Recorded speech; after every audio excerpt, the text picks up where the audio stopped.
जय हिंद। मैं अंकित, आप सबका एक इंग्लिश में बहुत बहुत स्वागत है। ये छोटे छोटे लेक्चर्स में आपको आशा करते हैं मजा आ रहा होगा। चलिए पॉइंट पे आते हैं। एक वर्ड है फेटल, FATAL, फेटल। फटाल मत बोलिएगा या फाटल चुटल मत बोल दीजिएगा। ये फेटल है। क्या वर्ड है? फेटल। फेटल का मतलब होता है कि जो जैसे मान लीजिए एक एक्सीडेंट हुआ, वो बहुत ही डेडली एक्सीडेंट, इसका जो सिनोनिम था वो क्या था? डेडली था, DEADLY। फेटल का मतलब होता है बहुत डेडली, मतलब करीब करीब इतना ज्यादा वो खतरनाक है कि इंसान मर भी सकता है या मर गया। मान लीजिए कोई एक्सीडेंट हुआ, fatal accident, it was a fatal accident. इसका मतलब है बहुत ही डेडली एक्सीडेंट था या बहुत ही खतरनाक एक्सीडेंट था, उसमें जान चला गया होगा किसी का। ठीक है, तो जानलेवा बोलते हैं इसको। अगला है डोलफुल। डोलफुल का मतलब होता है कि बहुत ही शोकनीय बोल सकते हैं, जिसमें बहुत ज्यादा शोक मनाया जा रहा हो, मोर्नफुल हो। एक वर्ड होता है ना मोर, यही उसका दिया था सिनोनिम। मौन का मतलब होता है, मौन नहीं है, आर को साइलेंट करके बोला जाता है, मौनफुल। तो मौनफुल का मतलब हुआ बहुत डोलफुल हो। तो देखिए इसका मतलब क्या, एक्चुअली इसका मतलब है बहुत ही संवेदना व्यक्त करना, बहुत ही गम का माहौल। डोलफुल, जब मान लीजिए कहीं डोलफुल मोमेंट है, मतलब बहुत ही गम का माहौल है, बहुत ही दुख भरा माहौल है, वही मौनफुल है। ठीक है, तो बोला जाता है कि प्राइम मिनिस्टर ने फलाने मैटर पे अपना मौन व्यक्त किया। मौन नहीं, मौन होता है, MOURN, मौन नहीं होता है। ये हम ये बात कर रहे हैं, ये मौन नहीं होता है। मौन का मतलब तो साइलेंट हो जाएगा ना, तो साइलेंस हो जाएगा ना, इसका नहीं है। ये मौन का मतलब होता है, मौनफुल का मतलब होता है कि बहुत शोक भरा विषय। अब देखिए अगला क्या है? Gruff, GRUFF। इसको याद करने का तरीका ऐसे याद कीजिएगा, फटाल डेडली, सॉरी फटाल बोल रहे हैं, फेटल डेडली। फटाल आपको बताने के चक्कर में हम बोलने लगे फेटल डेडली। इसको फटाल मत बोलिए, क्योंकि बहुत सारे बच्चों को हम सुने हैं फटाल, तो देखिए असर हो गया। असर होता है संगत का। ग्रफ रफ,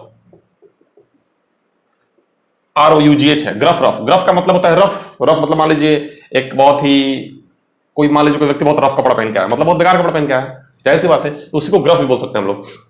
इसका सिनोनिम है ग्रफ का रफ, तो बोल सकते हैं। आप चाहे तो स्टैंडर्ड वे में यूज भी करें और याद तो जरूर कर लें। ऐसे याद करें, gruff rough, fatal deadly, doleful, mournful. ठीक है, ऐसे याद करेंगे तो बहुत लंबा टाइम तक याद रहेगा और आसानी से याद रहेगा। एक फिडेलिटी। फिडेलिटी का मतलब क्या है? फिडेलिटी का मतलब बताइए क्या है? फिडेलिटी का मतलब होता है लॉयल्टी। इसका मतलब क्या होता है? लॉयल्टी। इतना याद रखिए कि लॉयलिटी नहीं होता, एल के बाद वाई नहीं होता है। ठीक है, इसको कंफ्यूजन में ना डाले, मुझे पता रहता है कहां कहां कंफ्यूजन होता है, क्योंकि हम देखते हैं क्लासेस में। तो लॉयलिटी नहीं होता है, लॉयल्टी होता है। ठीक है, तो फिडेलिटी का क्या होगा? फिडेलिटी का लॉयल्टी होगा। लॉयल्टी मतलब ईमानदारी। अगर मान लीजिए कोई फिडेलिटी दिखा रहा है, मतलब वो ईमानदारी दिखा रहा है, वो लॉयल्टी दिखा रहा है। ठीक है, ग्रफ का रफ, ग्रफ मतलब रफ। मान लीजिए कहीं रफ रोड है, मतलब रोड बहुत गंदा है, बेकार है। मान लीजिए कोई रफ कपड़ा है, कुछ भी, सब कुछ रफ हो सकता है। वापस उसी को समझाने लगे। अब अगला क्या है?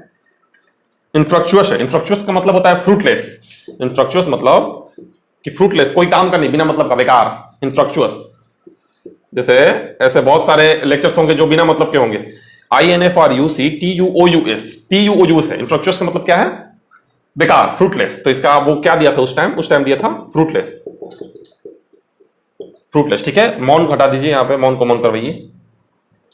आप लोग कैसे हैं बताइए, कैसे हैं? गार्निश, अगला था गार्निश। अगला वर्ड क्या था? Garnish, GARNISH। गार्निश का मतलब होता है सजा देना, किसी चीज को सजा देना, मतलब एडॉन कर देना। ठीक है, तो आप याद कैसे करेंगे? एडॉन का मतलब भी सजा देना है। जैसे मान लीजिए आपने सुना होगा कि क्या होता है? डेकोरेट कर देना।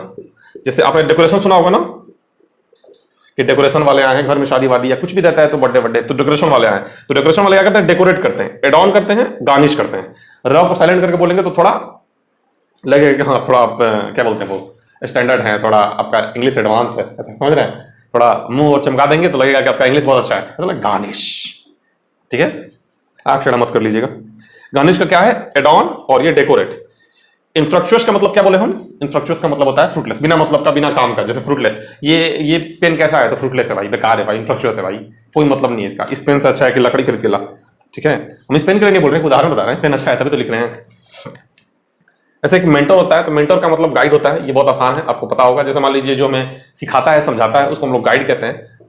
गाइड भी बोल सकते हैं जैसे गाइड। जैसे मान लीजिए आपको कौन गाइड कर रहा है, पता ना आपको कौन गाइड कर रहा है, आपको किसने गाइड किया है बचपन से, तो फलाने ने मुझे गाइड किया है। तो गाइड उसको बोलते हैं जो मेंटर करता है, सिखाता है, किसी चीज को समझाता है। ठीक है, एक क्या है? सुपरस्टिशियस है। ठीक है, क्या है? सुपरस्टिशियस। अंधविश्वासी, अंधविश्वास को सुपरस्टिशियस कहा जाता है। ठीक है, वो आप लोगों में से कितने लोगों को अंधविश्वास है? जैसे सुने क्रिकेटर लोगों में कुछ लोगों को अंधविश्वास है कि जैसे पता नहीं किसी क्रिकेटर को ऐसा कुछ करके है एक कि वो अपना बायां पैर पहले रखेगा स्टेडियम में घुसने से पहले तो वो लंबा टिकेगा, ऐसा करके मतलब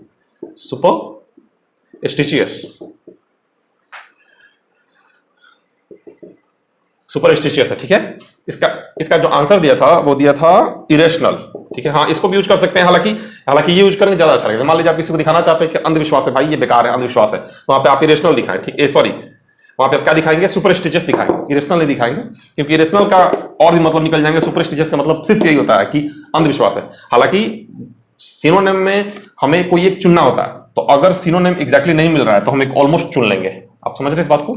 ये मेंटर का गाइड भी एग्जैक्टली नहीं होता है, ऑलमोस्ट होता है, क्योंकि गाइड बहुत कुछ हो सकते हैं, मेंटर बहुत लोग नहीं हो सकते। जैसे मान लीजिए हम लोग कहीं घूमने जा रहे हैं, कहीं मान लीजिए घूमने, जैसे मान लीजिए आप आगरा गए, तो आगरा जाएंगे तो वहां एक गाइड खड़े रहते हैं, वो आपको बताएंगे कि फलाने किला ने इस किला को इसने बनाया, इतने सदी में बनाया। उसको गाइड कहते हैं, उसको मेंटर नहीं बोल सकते हम लोग कभी भी। मेंटर उसको बोलते हैं जो आपको ऐसा शिक्षा दे, जो आपको सिखाए, एक सही रास्ता दिखाए।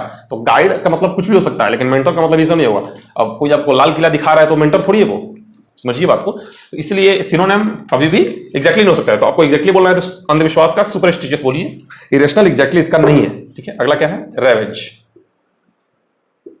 कोशिश करिए बताने का रेवेज का मतलब। रेवेज का मतलब होता है to completely destroy something, to demolish. Demolish का मतलब होता है to destroy something completely. Got that? Ravage का मतलब क्या होता है? टू डिमोलिश समथिंग कंप्लीटली, तो वो रेवेज है। तो आप इसको याद कर लें। और the last one is successive, and the last one is successive.